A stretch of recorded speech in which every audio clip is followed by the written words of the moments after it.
අදත් ඔයගොල්ලෝ සියලු දෙනාම ආයිබෝන් කියලා පිළිගන්නවා හසේල්ගේ YouTube channel එකෙන් ගේන තවත් වීඩියෝ එකකට.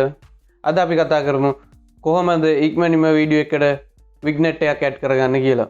ඔයාලා දන්නවා ගොඩක් ෆොටෝ එඩිට් කරද්දී ෆොටෝ වලට Vignette එකක් ඇඩ් කරනවා. එතකොට ඒ ෆොටෝ වල ලස්සන තවත් වැඩි වෙනවා. ඒ වගේම වීඩියෝ වලත් පුළුවන් Vignette එකක් ඇඩ් කරන්න මෙන්න මේ වලට පෙන්වන විදිහට. එහෙනම් අපි යමු වීඩියෝ එකට. ඒ වගේම ඔයාලා අපේ channel එකට අලුත් නම් අනිවාර්යෙන් පල්ලෙහා තියෙන රතු පාට subscribe button එක click කරලා ඊට එහා පැත්තේ තියෙන bell icon එක click කරලා touch එකේ ඉන්න. එතකොට අපේ වීඩියෝස් වල updates ඉක්මනින්ම ඔයා ගාවට ගෙන්න ගන්න පුළුවන්.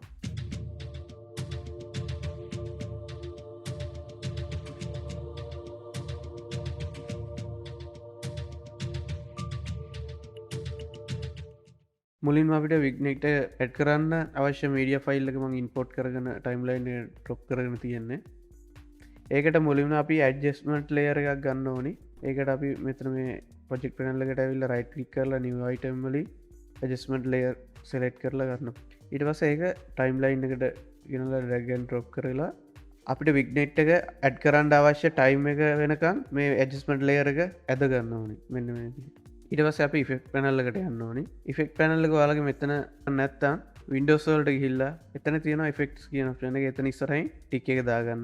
එතකොට ඔයාලට මෙතන ඉෆෙක්ට් පැනල් එක පෙන්නනවා. මේ ඉෆෙක්ට් පැනල් එකේ අපි search කරන්න ඕනි circle කියලා. generate යටතේ තියෙනවා circle කියන එක. ඒ ඉෆෙක්ට් එක අපේ adjustment layer එකට drag and drop කරගන්න ඕනි මෙන්න මේ විදිහට.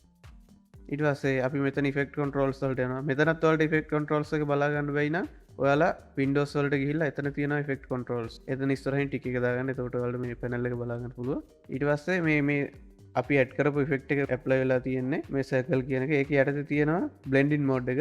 ඒ blending mode එක තියෙන්නේ none කියන එක. ඒක stencil alpha කියන mode එකට දාගන්න. ඊට පස්සේ මේ reduce එකෙන් අපිට Vignette එක ඇඩ් කරන්න ඕනි ප්‍රමාණය select කරගන්න ඕනි. මට නම් මෙන්න මේ වගේ ගණක් තිබ්බොත් ඇති කියලා හිතනවා. ඊට පස්සේ අපි කරන්න ඕනි මෙතන ඒ circle effect එක යටතේ feather කියන option එකට ගිහිල්ලා ඒකේ feather out edge කියන එක change කරගන්න ඕනි අපිට අවශ්‍ය ගානක්. ඒකෙන් තමයි අර blur ගතියක් වගේ ඇවිල්ලා Vignette එක ලස්සනට apply වෙන්නේ. මට මෙන්න මේ ගාන වගේ ඇති කියලා හිතනවා මේ වීඩියෝ ක්ලිප් එකට.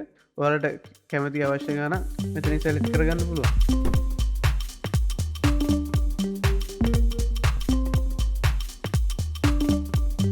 දැන් ඔයාලට පේනවා කොහොමද ඉතා සරලවම Vignette එකක් ඇඩ් කරගන්න කියලා. එහෙනම් මේ වගේම තවත් වැදගත් වීඩියෝ එකක් එක්ක තවත් දවසක අපි හමු වෙමු. ඉතින් ඔයාලට මේ වීඩියෝ එක වැදගත් කියලා හිතනවා නම් අනිවාර්යෙන් යාළුවන්ටත් බලන්න share කරන්න. ඒ වගේම ඔයාලා අපේ channel එකට අලුත් නම් පල්ලෙහා තියෙන රතු පාට subscribe button එක click කරලා ඊට එහා පැත්තේ තියෙන bell icon එකත් click කරලා touch එකේ ඉන්න අපි දාන videos වල updates ඉක්මනින්ම ඔයාලා ගාවට ගෙන්න ගන්න පුළුවන්.